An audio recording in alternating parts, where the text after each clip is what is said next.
সঙ্গে 2026 বেশি হাতে নেই, হাতে মাত্র কয়েকটা দিন। আচ্ছা, বঙ্গ নির্বাচনে বর্তমান শাসক দলই থাকুক বা বিজেপি সরকারই আসুক, আমাদের কাছে প্রধান বা জানার আগ্রহ হচ্ছে আমরা বিজেপি সরকার এলেই বা কি পাবো, বা তৃণমূল সরকার থাকলেই বা কি পাবো? শুধুই কি দুর্নীতি, শুধুই কি পাস ফেল তুলে দেয়া, শুধুই কি চাকরি হারা, শুধুই কি ঘর থেকে বউ পালানো, মেয়ে পালানো? আমরা কি পাব? উত্তর জানতে হলে আজকে আমাদেরকে এই প্রশ্নগুলোই খুঁজতে হবে। খোঁজার মধ্যে খোঁজা, জানার মধ্যে জানার মধ্য দিয়ে আমরা এগিয়ে যেতে পারব। তো প্রথম হচ্ছে, সমাজে আজকাল যদি আমরা লক্ষ্য করি, আইন শৃঙ্খলা একদমই নেই।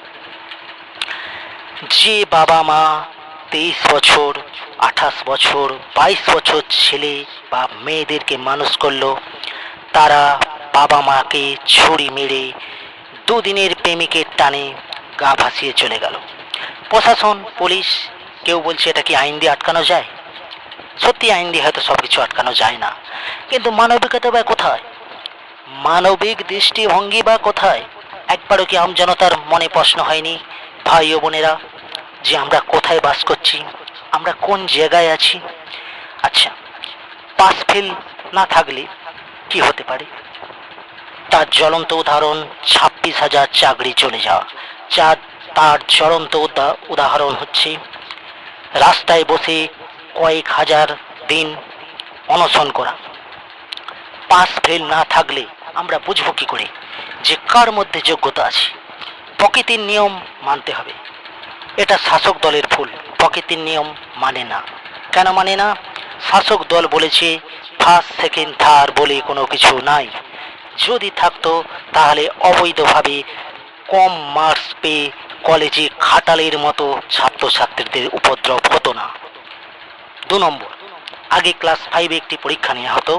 সেই পরীক্ষার ভিত্তিতে আমরা বুঝতে পারতাম যে ছাত্রছাত্রীরা কার মধ্যে ট্যালেন্ট কতটা আছে।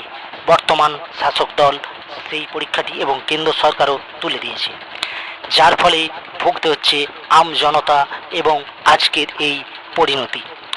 কারণ যে অয়ের পেছনে ক দিতে জানে না সে উঠে যাচ্ছে, যে অকে অ বলতে জানে না সে উঠে যাচ্ছে, যে অয়ের পর আ হয় সেও উঠে যাচ্ছে।